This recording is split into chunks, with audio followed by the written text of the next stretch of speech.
베드로전서 1장 22절부터 25절까지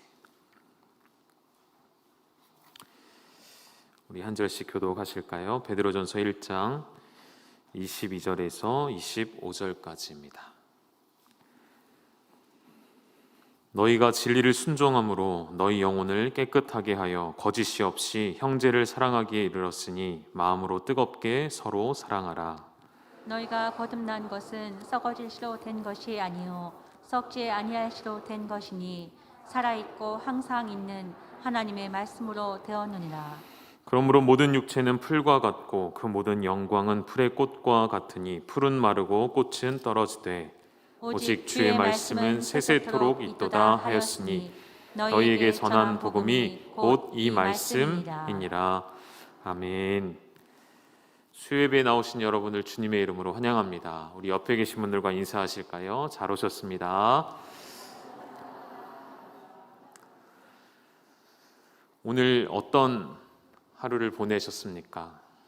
오늘 누군가는 직장에서 상사의 그 폭언과 혹은 스트레스를 주는 그 수많은 업무들을 견디다 집에 가서 좀 쉬고 싶은데 오늘 수요일이구나 하고 이 자리에 나오신 분은 없으신지요? 누군가는 교구 특송이라고 해서 영상으로 예배 드려도 되는데 멀리서 차를 타고 오신 가정도 보이시고요.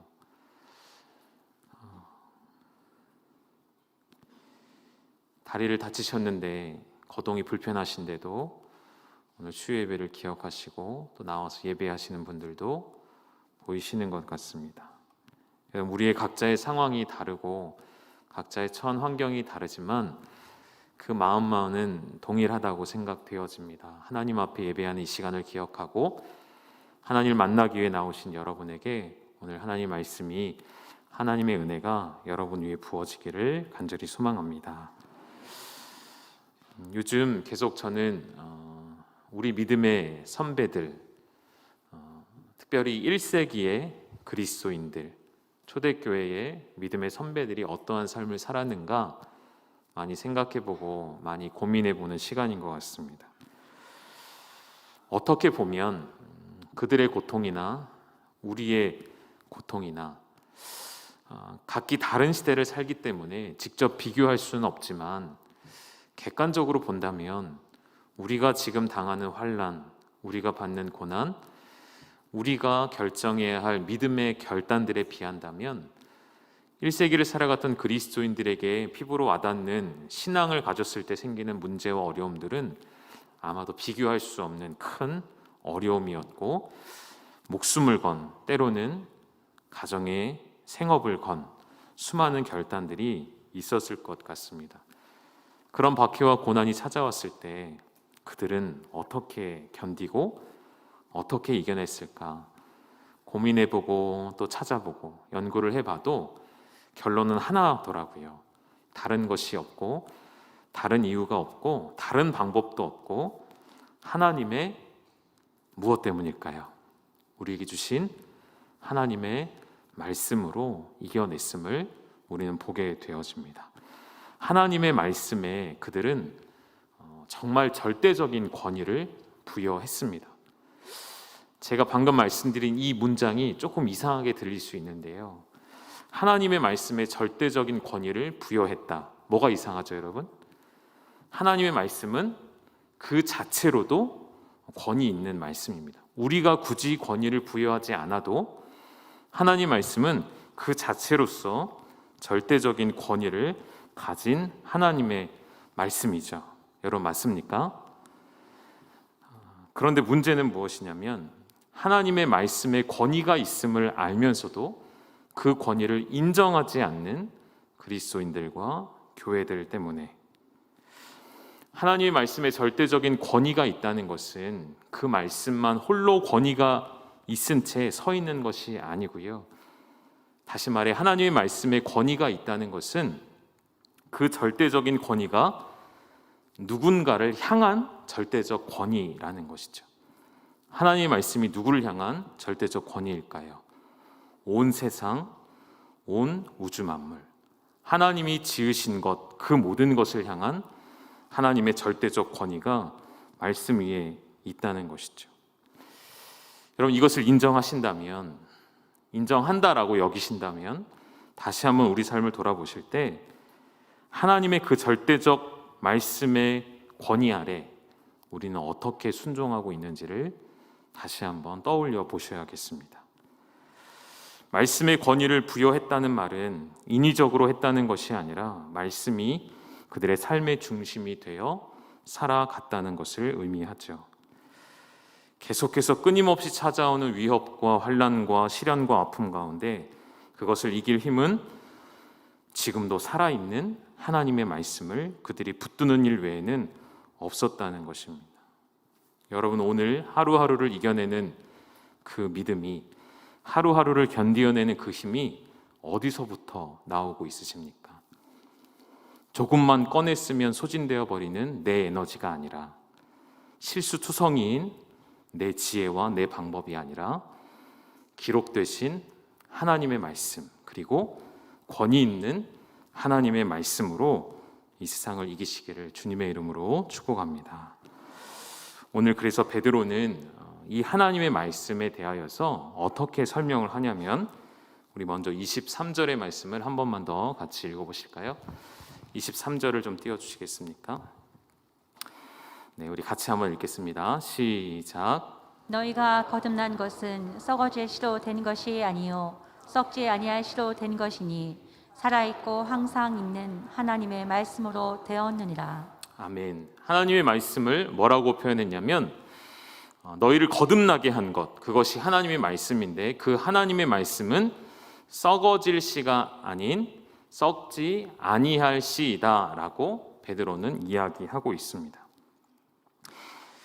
썩지 아니할 시, 그것이 바로 살아있고 항상 있는 하나님의 말씀이라고 설명을 하고 있는데요. 다시 말하면 우리가 거듭나게 되어질 때에 예수 그리스도를 우리가 주로 고백하는 그 순간, 내 입술로 내 영혼이 고백하게 되어질 때에 하나님은 우리 안에 뭘 주셨다고요? 썩지 아니할 씨를 주셨다는 것이죠. 그것이 곧 하나님의 말씀이죠. 여러분, 예수 그리스도를 주로 고백했을 때, 여러분 예수 그리스도를 주라고 처음으로 인정하게 되었던 그때에 우리의 겉모습은 밖으로 보여질 때에는 변화되어진 것이 없어 보일지라도 우리의 속사람은, 우리의 내면의 영혼에는 정말 상상할 수 없는, 표현조차 할 수 없는 놀라운 변화가 일어났을 것입니다. 어떤 변화였냐면 구체적으로는 썩어질 씨가 이제는 썩지 아니할 씨로 변화되는 놀라운 일이 우리 안에 일어났다는 것이죠. 베드로는 이것을 조금 더 설명하기 위해서 썩어질 것들과 썩지 아니할 하나님의 말씀을 비교하는데요. 다음 구절입니다. 24절도 한번 읽도록 하겠습니다. 시작. 그러므로 모든 육체는 풀과 같고 그 모든 영광은 풀의 꽃과 같으니 풀은 마르고 꽃은 떨어지되. 아멘. 모든 육체는 풀과 같고 그리고 그들의 모든 세상의 영광은 풀의 꽃과 같아서 풀은 마르고 꽃은 떨어진다라고 이야기하죠. 썩지 아니할 씨를 강조하기 위해서 풀과 꽃이라는 시들어 없어질 것을 이야기합니다. 이사야의 말씀을 인용하면서 눈에 보이는 풀과 꽃은 떨어지지만 우리 안에 하나님이 주신 말씀은 결코 사라지지 않는 영원한 말씀임을 강조하고 싶어하는 것이죠. 그렇다면 여러분, 우리가 예수를 믿고 거듭났고 말씀의 씨를 받은 성도라면 그 씨를 간직한 채 어떻게 살아가야 하실까요? 그 씨로부터 싹이 나고 자라게 해야 할 것이죠. 그것이 오늘 우리가 집중해야 할 일일 것입니다. 거듭나는 순간 우리 안에 하나님의 말씀의 씨가 심겼다면 그 심겨진 말씀이 내 안에서 성장하도록 잘 자라나게 하는 것, 그것이 우리의 본질적인 사명 중에 하나가 될 것입니다. 말씀이 잘 자라게 하도록, 말씀이 잘 내 안에서 생명력을 가지고 자라게 되실 때에 이 일에 우리의 모든 에너지를 쏟고 하나님 말씀이 내 안에서 역사하시는 것을 경험하고 그렇게 모든 힘을 집중해도 부족할 때인데 우리는 무언가 자꾸만 일이 틀어지거나 뭔가 일이 잘 안 풀리면 뭔가 다른 방법들을 찾고자 하는 유혹에 많이 빠질 때가 있죠. 우리 교회에는 이런 분들이 없습니다. 제가 다 확인해 봤는데 이런 분들이 없는데요. 권사님들이 점 보러 다니신다는 얘기를 제가 너무 많이 들었습니다. 우리 교회는 없습니다. 그죠? 없죠? 혹시 있으면 교구장님들한테 신고 좀 해주십시오. 없죠. 뭐 타로, 운세 이런 거 보시는 분들 없으시죠? 요즘에 뭐 대학 가든 번화가에 가면 요즘에는 정말 뭐 그냥 길거리에 대놓고 뭐 조그만 가건물 세워놓고요. 그런 타로, 운세, 점을 보는 곳이 줄지어 서 있습니다. 요즘에는 좀 안 보이던데요. 여기 우리 동네에도 자동차 안에서 이렇게 그런 게 있더라고요. 차에 타면 거기서 이렇게 점 봐주고 하나 봐요. 그럼 궁금하더라도 안 가셨으면 좋겠습니다. 그런 얘기도 들었어요. 예수 믿는 자들이 점 보러 가면 안 보인대요. 그래서 가라고 한대요. 그런 것도 확인하려고 가시지 마시고 그랬다 그 사람이 나 점 잘 봐주면 또 시험 드시니까요. 안 가셨으면 좋겠습니다. 한때 우리나라에도 특별한 사역들이 이렇게 유행처럼 번져갈 때가 있었습니다. 뭐였냐면 기도하면 이빨이 금리로 바뀌는 그러한 현상들이죠. 그러한 현상들이 곳곳에서 일어난다고 하여서 많은 사람들이 그것을 사모하고 따라하고 그곳에 동참했었습니다. 혹시 그런 경험을 하셨다면 그 금리를 하나님 앞에 드리실 생각은 없으신지, 이빨을 뽑으셔서 헌물할 생각은 없으신지 생각해 보셨으면 좋겠습니다. 어떠한 은사 집회들은 때론 우리에게 유익이 됩니다. 우리의 믿음을 성장하게 해주고요. 우리의 믿음을 더욱 단단하게 해주죠. 그러나 문제는 절대로 그것이 주가 될 수 없다는 것이죠. 제가 예전에 한번 실제 예를 한번 들어드린 적이 있는데요. 치유의 은사가 강력한 장로님이 계셨습니다. 제가 사역지로 있었던 교회의 과거 역사였어요. 그래서 제가 그 얘기를 연세가 많이 드신 이제 80대, 90대 권사님들께서 많이 저에게 그 이야기를, 그 옛날 이야기를 많이 들려주셨어요.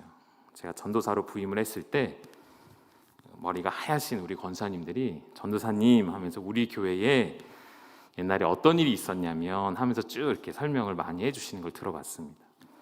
전국 각지에서 정말 몰려 들었었대요. 뭐 평일이고 주말이고 할 것 없이 많은 사람들이 병이 낫고자 하는 그 열정과 열심으로 먼 곳까지 찾아온 것이죠. 그런데 문제는 뭐였냐면 너무나도 많은 사람들이 시도 때도 없이 몰려오니까 교회이기 때문에 예배 시간이 되면 예배를 드려야 되잖아요. 사람들이 예배 시간이 되면 모든 일을 멈추고 예배를 드립니다. 사람들이 예배를 드릴 때 온통 마음이 어디가 있을까요? 이런 마음이 드는 거예요. 아, 오늘 왜 찬송가가 5절까지나 있는 거예요?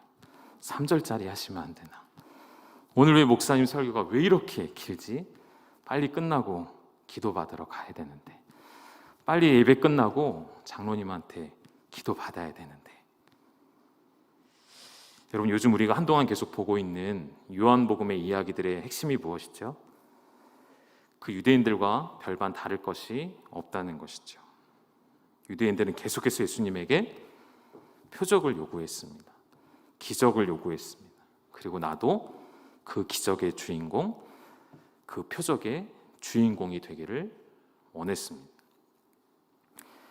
그 자체가 문제가 아니죠.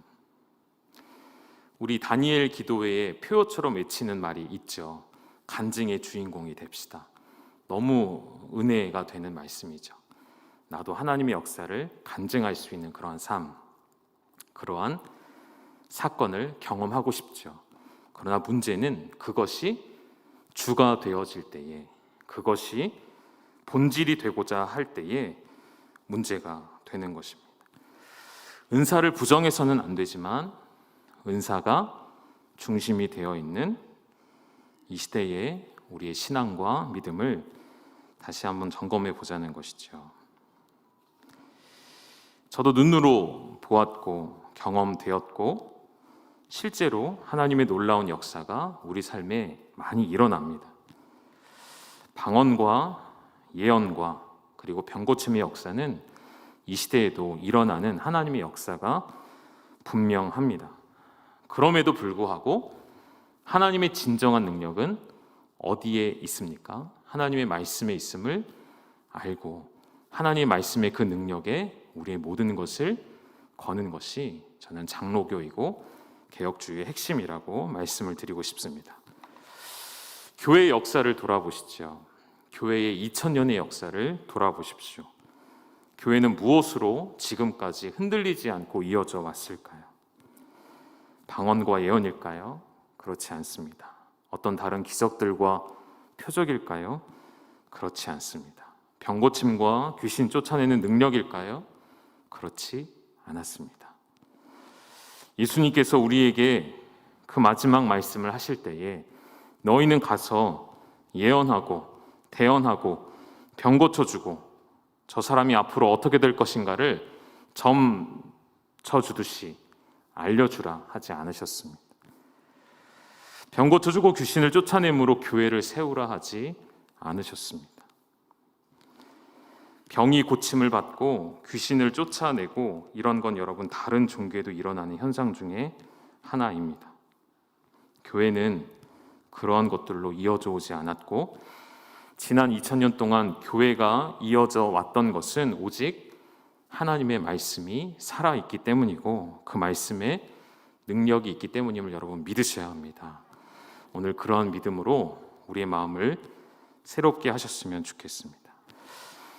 제가 요즘에 우리나라의 교회사를 조금 더 돌아보면서 선교의 발자취를 조금 돌아보면서 우리나라가 다른 나라보다 더 많은 복을 받고 하나님이 특별히 사랑하신다는 생각을 지울 수가 없더라고요. 물론 각 나라마다 하나님께서 그 나라를 사랑하신다는 그 국민들의 그 그리스도인들의 자부심이 있을 것 같아요. 그런데 우리나라는 정말 유독 하나님이 사랑하신다는 생각을 지울 수가 없습니다. 우리나라에 정확히 조선에 가지고 있는 것 중에 하나 어떻게 설명하면 좋을까요? 세계에서 유일하다라는 기록을 조선이 갖고 있대요. 그게 뭔지 아십니까?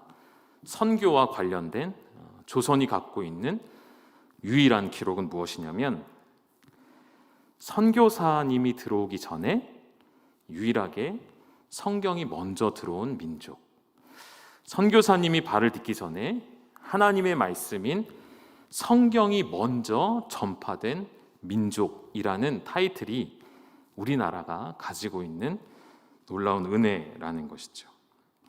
만주에서 먼저 번역된 하나님의 말씀이 나라 곳곳에 전파되었었고 성경책을 읽고 그 말씀의 능력이 있기 때문에 그 말씀의 복음의 능력이 있기 때문에 그 말씀이 사람들의 마음을 변화시키셨고 그 말씀이 사람들의 생각을 사로잡으셨고 그 말씀이 사람들의 죄를 회개하게 만드셨고 하나님의 말씀 성경책을 읽는 것만으로도 회심하며 자백하며 회개하며 나는 그리스도인입니다라는 믿음의 고백들이 나타나기 시작했던 것이죠.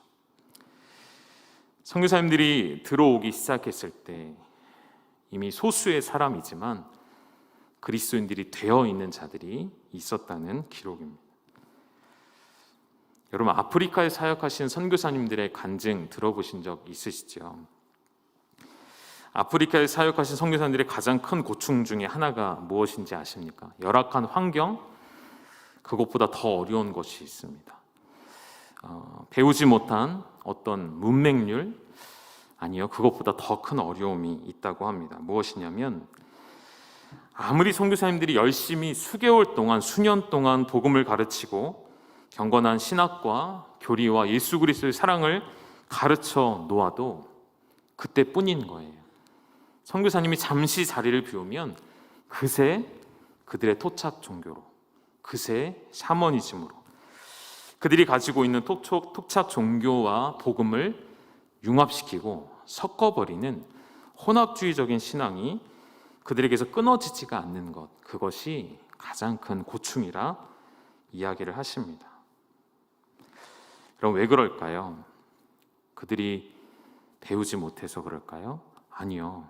그들 중에는 배울 만큼 다 배운 사람들도 있습니다. 우리라고 다를 것 같을까요? 아니요. 그렇지 않습니다. 우리는 굉장히 이성적인 사람이라 여러분 생각하시죠? 그렇지 않습니다. 주님 보시기에는 그들이나 우리나 다르지 않다는 것이죠. 우리의 신앙 안에, 우리의 믿음 안에 유심히 잘 살펴보면 우리나라의 유교 문화를 비롯해서 우리나라 사람들이 갖고 있는 그 종교적 열심과 섞여져 있는 복음의 문화들, 교회의 문화 안에 침투해 들어와 있는 여전히 우리 안에 버려지지 못하는 옛 관습과 습관들이 있다는 것이죠. 특별히 우리나라의 역사를 돌아보면 성경이 전파되면서 우리나라에는 부흥회가 아니라 가장 먼저 열렸던 집회들은 뭐냐면 말씀 사경회였습니다. 하나님의 말씀을 강론하고 하나님의 말씀을 배우는 사경회들이 줄줄이 이어졌던 거예요. 그것이 복음의 부흥의 시초가 되었었습니다.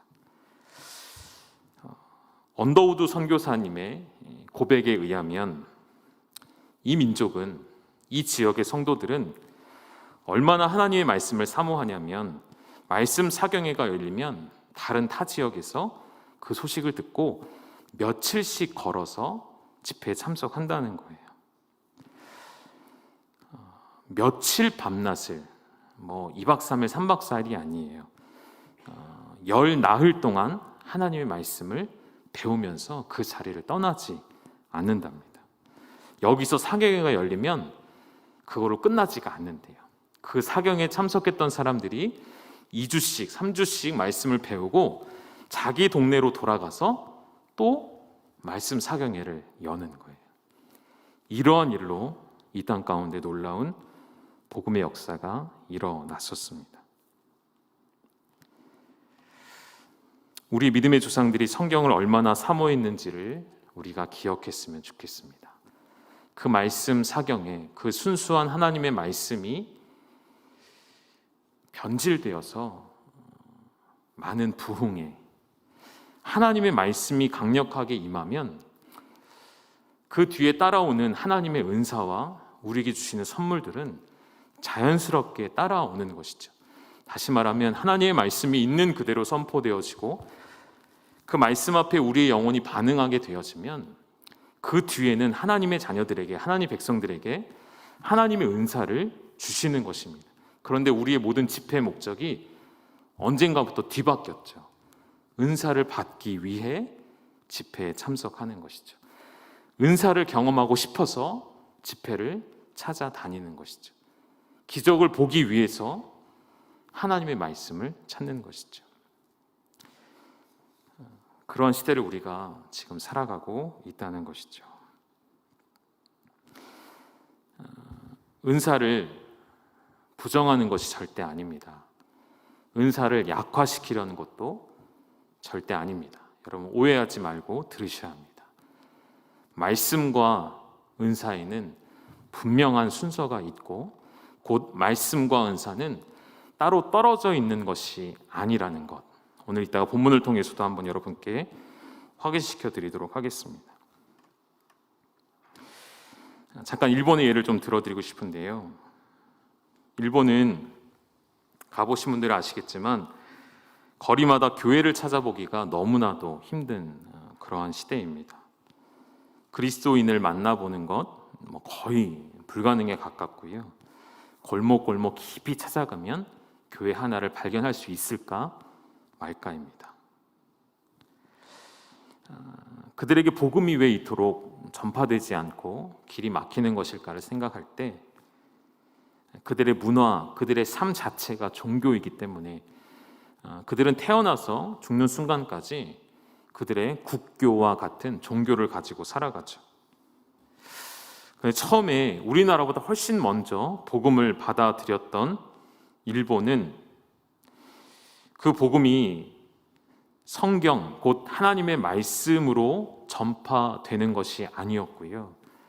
일본의 역사를 여러분 돌아보시면 아실 거예요. 이 복음이 어디로 들어갔냐면 권력층으로 들어가게 되는 거예요. 정치 인사들, 힘을 가지고 있는 사람들에게 먼저 복음이 들어가게 됩니다. 일본의 카톨릭, 지금으로 말하면 카톨릭이 먼저 전파가 되어질 때에 역사학자들은 그 가운데 순수한 복음이 전파되지 못했다고 이야기를 합니다.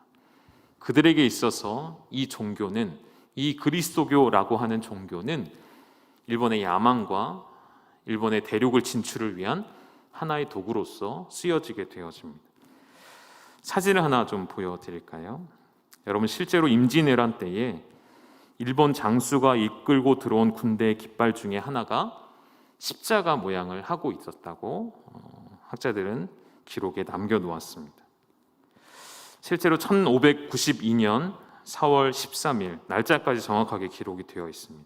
일본의 전함 700여 척이 부산 앞바다에 나타났고 일본 장수인 고니시 유키나가라는 장군이 이끄는 군사에 거의 2만 명 가까운 적군들이 부산 앞바다에 나타났죠. 바다를 뒤덮은 전함에 무수한 깃발들이 있는데 그 중에 하나에는 흰색 비단에 선명한 붉은 십자가가 그려져 있었다고 합니다. 그 부대 전원이 카톨릭 신자였고 그 가운데에는 외국인 신부도 함께 탑승하고 있었습니다.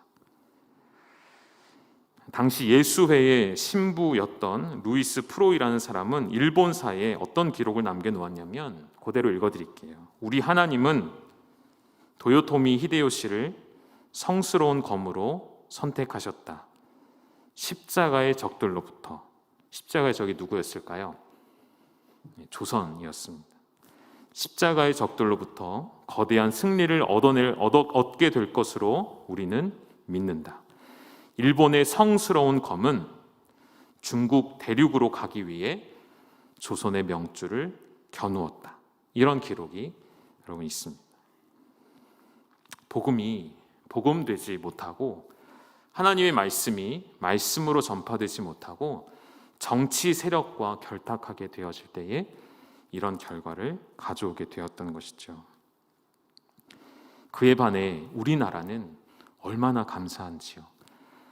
하나님의 말씀이 삶이 어렵고 가난한 서민들에게 먼저 전파되기 시작했습니다. 그리고 그 말씀의 능력, 그리고 그 귀한 선교사님들이 들어오셔서 그들의 희생과 헌신과 순교로 우리는 순수한 복음을 받아들이게 된 것이죠.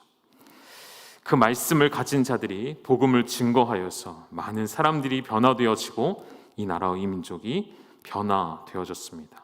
얼마나 감사한 일인가요? 사랑하는 여러분, 우리 선조들의 그 믿음의 귀한 열정으로 인해 오늘 우리에게는 살아있고 항상 있는 하나님의 말씀이 주어진 줄 믿으셔야 합니다. 그 썩지 아니할 씨가 여러분 안에 귀하게 자리 잡혔다는 것이죠.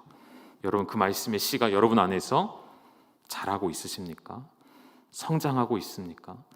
그 말씀이 나를 열매 맺는 풍성한 삶으로 인도하고 계십니까? 혹은 내 안에 썩지 아니할 씨를 주셨음에도 그 씨가 죽어가도록 묻어두고 덮어두고 있지는 않으신지요? 오늘 본문의 다음 구절에 나오는 건데요, 2장 1절에 보면 2절을 보실게요. 썩지 아니할 씨라 1장에서 얘기했던 하나님의 말씀을 이제 베드로는 2장에 가서는 또 다른 표현으로 비유를 합니다. 2장 2절 말씀 우리 같이 읽도록 하겠습니다. 시작. 갓난아기들 같이 순전하고 신령한 젖을 사모하라. 이는 그로 말미암아 너희로 구원에 이르도록 자라게 하려 함이라. 하나님 말씀을 뭐라고 이야기했죠? 순전하고 신령한 젖이라 설명했습니다. 여러분, 그 씨를 이제는 저주로 바꾸었습니다. 이 표현을 잘 살펴보시죠. 갓난 아기들이 엄마의 젖을 사모하고 먹고 싶어하는 모습을 베드로가 떠올리라 우리에게 알려주는 것이죠.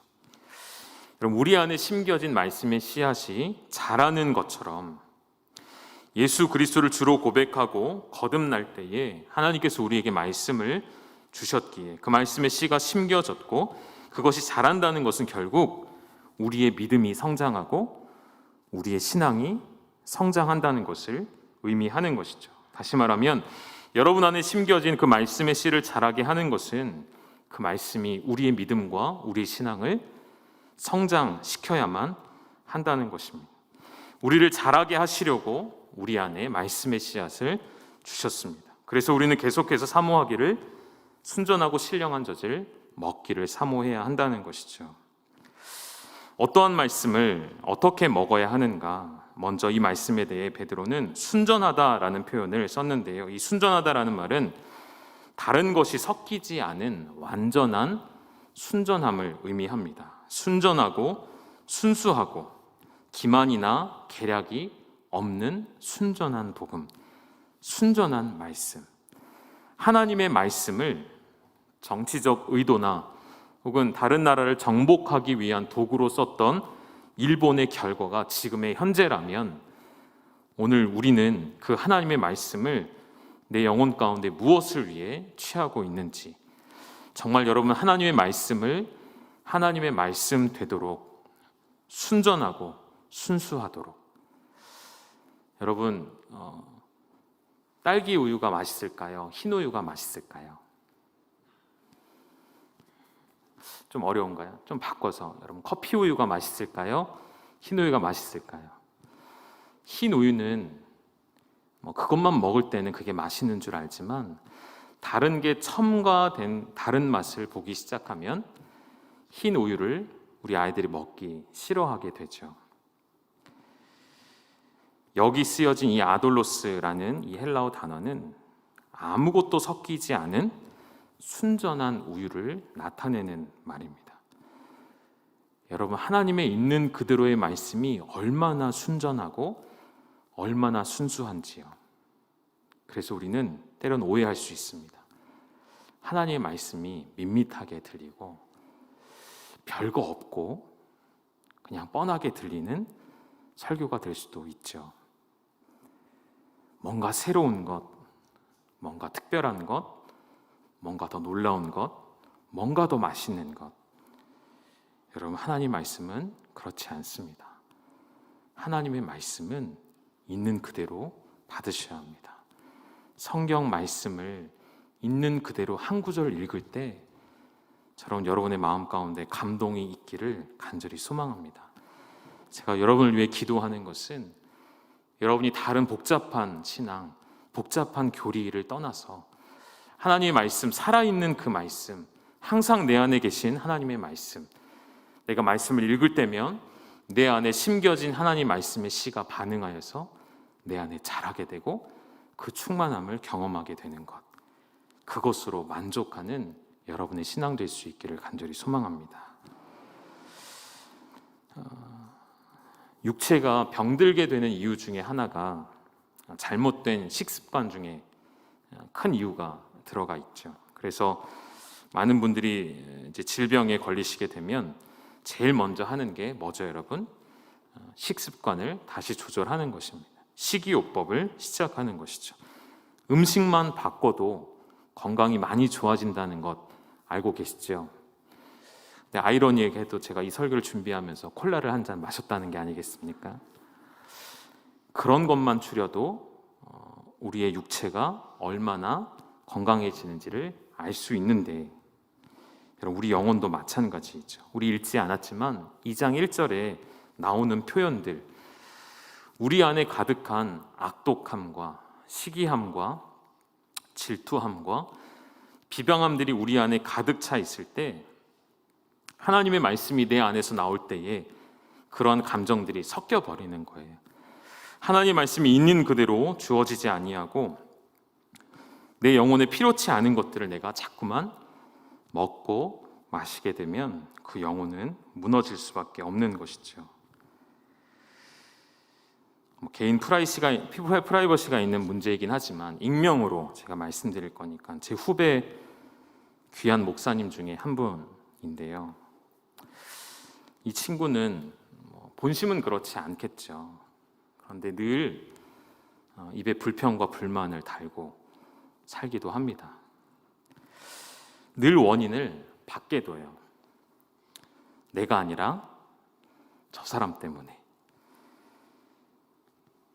저 길 건너 교회 때문에 우리가 부흥이 안 된다. 저 교회가 자꾸만 우리 교회 앞에서 전도를 하니까 우리가 부흥이 안 된대요. 어떤 사랑의 조언을 한두 마디 해주면 받아들이지를 못합니다. 누군가가 교회에서 사랑하는 마음으로 조언을 해줬는데 그거를 자기를 시기해서 하는 이야기라고 여기더라고요. 한국교회 대부분의 목회자들을 비판하고요. 자기도 똑같이 합니다. 여러분, 이게 제 이야기일 수도 있습니다. 그리고 우리 모두의 이야기일 수도 있겠습니다. 늘 낯빛이 어둡고 무기력해 보입니다. 안타깝게도 목양하고 있는 성도님들의 얼굴도 늘 어둡다고 이야기를 해요. 왜 그럴까요?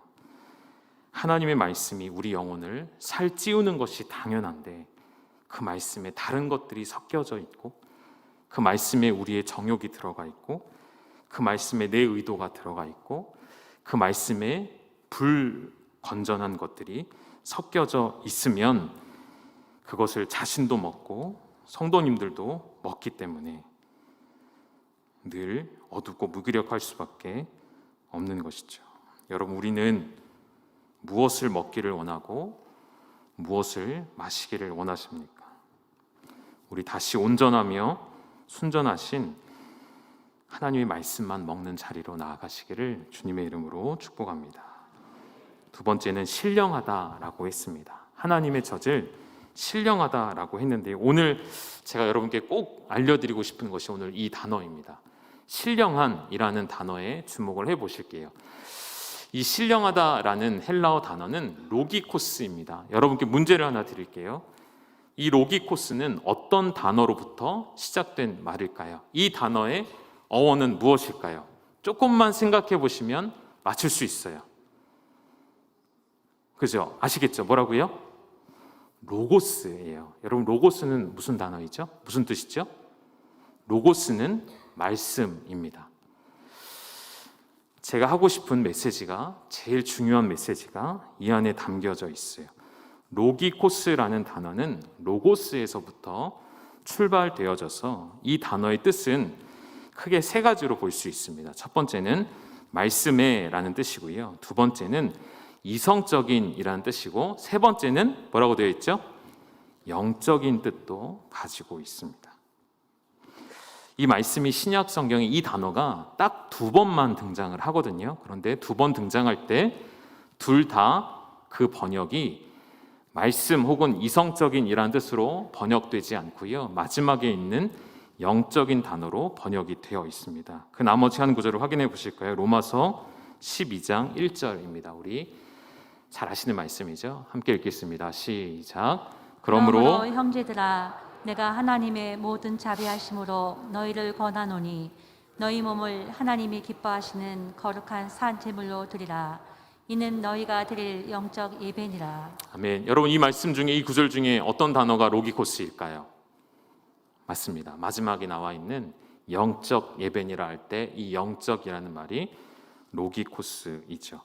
이 로기코스라는 말이 성경 외에 다른 헬라 문학에서 쓰여질 때에 합리적인 혹은 이성적인, 논리적인 이라는 뜻으로 사용되는 단어이거든요.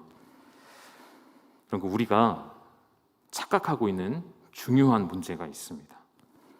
여러분, 영적이란 말은 하나님의 말씀을 먼저 뜻하는 것입니다. 하나님의 말씀과 영적이라는 말을 우리는 분리해서 쓰죠. 그렇지 않습니다. 하나님의 말씀이 가장 영적인 것이죠. 조금 더 제가 설명을 드려볼까요? 여러분, 가장 합리적이고 가장 논리적이며 가장 이성적인 분이 누구실까요? 나라고 얘기하시면 안 돼요. 조금 더 범위를 좁혀볼까요? 여러분, 우리 교회에서 가장 합리적이고 가장 논리적이고 가장 이성적인 분이 누구실까요? 사람을 말하고 싶은 게 아닙니다. 바로 우리 하나님이시죠. 우리를 만드신 하나님이 가장 합리적이십니다. 가장 논리적이십니다. 가장 이성적이십니다. 우리가 하나님을 닮았기 때문에 우리가 합리적이고 논리적이고 이성적일 수 있다. 저는 그렇게 생각하거든요. 영이신 하나님이 가장 로기코스 하신 거예요. 우리가 만들어낸 합리나 이성이나 논리는 완전하지 않습니다. 그러나 하나님의 합리는 완전하죠. 하나님의 이성은 완전하시죠. 하나님의 논리와 모든 것이 완전하십니다. 그래서 우리는 하나님께서 만들어내신 논리와 이성이기 때문에 그것을 영적이라고 말할 수도 있는 거예요. 다시 말해 정리하면 모든 하나님의 말씀이 가장 신령합니다. 모든 하나님의 말씀이 가장 영적인 말씀임을 여러분 믿으셔야 합니다. 아셔야 합니다. 그래서 신령한 젖을 먹는다는 것은 하나님의 지혜를 먹고 하나님의 합리적인 이론을 먹고 하나님의 생각을 우리 안에 새긴다는 것이죠. 그래서 여러분, 우리가 하나님의 말씀을 통독하자, 이건 영적인 사역과 거리가 먼 것일까요? 그렇게 착각하시면 안 된다는 것이죠. 하나님의 말씀을 묵상하자, 하나님의 말씀을 암송하자, 하나님의 말씀을 듣고 마음에 새기자, 이것이 가장 우리의 영적인 사역의 첫 번째가 되어야 한다는 것이죠. 말씀 속에 하나님의 지혜가, 말씀 속에 하나님의 논리가, 말씀 속에서 하나님의 이론이 있기에 그 생각을 우리의 마음에 새기는 것이 우리의 영적 사역이 된다는 것이죠. 그래서 우리가 다시 말씀을 사모하는 일로 나아가실 때 우리의 생각을 바꾸고 말씀을 사모하셨으면 좋겠습니다. 베드로는 이 영적인 하나님의 말씀을 사모하고자 하는 자들에게 이런 설명을 해요. 우리가 말씀을 사모하는 것을 이제 음식에 비유를 하는데요. 맛보는 것에 비유를 하는데요. 여러분, 언제 음식이 가장 먹고 싶으십니까? 언제일까요? 당연히 배가 고플 때이겠죠. 배가 고프다는 것은 무엇을 의미할까요? 내 몸이, 내 육체가 영양분을, 에너지를 필요로 한다는 뜻이 되는 것이죠. 음식을 우리가 가장 사모할 때는 첫 번째 근본적인 이유죠. 우리 몸이 필요로 하기 때문인 것이죠. 그래서 음식을 그때 섭취하지 않으면 우리 몸에 힘이 빠지고 근육이 약해지기도 하고 에너지가 떨어지기도 하는 것이죠.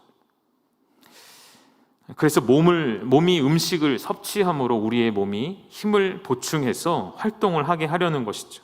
그게 첫 번째, 우리가 배가 고파서 음식을 사모하는 이유겠죠. 두 번째 이유가 중요한데요. 두 번째 이유는 무엇이냐면, 하나 예를 좀 들어본다면, 여러분 선교 여행 가시거나 해외를 나가셨을 때, 혹은 해외에 계신 우리 선교사님들이 며칠이 지나면 혹은 몇 개월이 지나면 뭐가 먹고 싶고 뭐가 생각이 날까요? 그렇죠. 한국 땅에서, 고국 땅에서 먹었던 김치, 된장찌개, 김치찌개, 고추장, 삼겹살, 이런 게 생각이 나지 않으시겠습니까? 우리가 TV에 배가 고플 때 그런 음식들이 막 나오면 어떻게 하고 싶죠? 먹고 싶다는 생각이 들죠. 조금 다른 뉘앙스이긴 한데요. 베드로전서 2장 3절에 베드로가 뭐라고 말하냐면, 너희가 주의 인자하심을 맛보았으면 이라는 표현을 합니다. 외국인들에게, 현지인들에게 아무리 된장찌개 사진을 보여주고 김치찌개 사진을 보여주고 삼겹살을 보여줘도 그들은 침이 고이지 않습니다. 수개월 동안 한국 음식을 먹지 못한 사람들에게 김치찌개를 보여주면 어떤 현상이 일어날까요? 침이 그냥 나오는 것이죠. 왜 그럴까요? 먹어봤기 때문이죠. 무슨 맛인지를 알기 때문이죠. 하나님의 말씀이 어떠한 맛이 있는지를 아는 자는 그 말씀을 사모할 수밖에 없다는 것이죠. 여러분, 하나님의 말씀을, 그 진짜 순수한 하나님의 말씀을 맛보셨습니까? 진짜 예배의 순수한 감격을 여러분 맛보셨습니까? 언제 맛보셨습니까? 어느 때에 맛보셨습니까? 혹 너무 오래전은 아니신지요? 어떤 기교 있는, 어떤 기술적으로 특화된 예배, 인간적인 감정과 우리의 마음에 호소하는 그런 예배가 아니라 모두가 한 마음이 되어서, 오늘도 읽지 않았는데요, 오늘 본문의 첫 구절에 어떤 표현이 나오냐면요, 뜨겁게 서로 사랑하라 라는 표현이 나옵니다. 거듭난 자들은 공동체 안에서 서로를 뜨겁게, 마음으로 뜨겁게 사랑하는 공동체라고 설명합니다. 여러분, 예배는 너무 복잡한 것이 아니라고 저는 생각합니다. 그리고 하나님 말씀 또한 어떤 복잡한 원리에 의해 은혜 받는 것이 아니라고 말씀드리고 싶어요. 그 순수한 하나님의 말씀이 내 안에 들어왔고, 그 말씀이 내 영혼을 강력하게 강권하셔서 용서할 수 없는 사람을 사랑하게 되고, 옆에 있는 제 허물을 덮어주게 되고, 서로 손을 내밀어주며 한 방향으로 함께 서서 하나님을 예배하는 그 감격을 여러분 누리셨으면 좋겠습니다. 왕년의 은혜에 더 이상 머물러 있지 마시고, 오늘 내게 주시는 말씀, 오늘 내 앞에 항상 살아있는 하나님의 말씀, 신령하고 순전한 젖을 사모하셔서 이 살아있고 항상 있는 하나님의 말씀이 오늘도 우리의 삶을 넉넉하게 이기게 하시고, 그 환경 위에 서게 하시는 줄을 믿으시고, 그 말씀만 붙잡고 살아가시는 우리 열방교회 사랑하는 가족 되시기를 주님의 이름으로 축복합니다.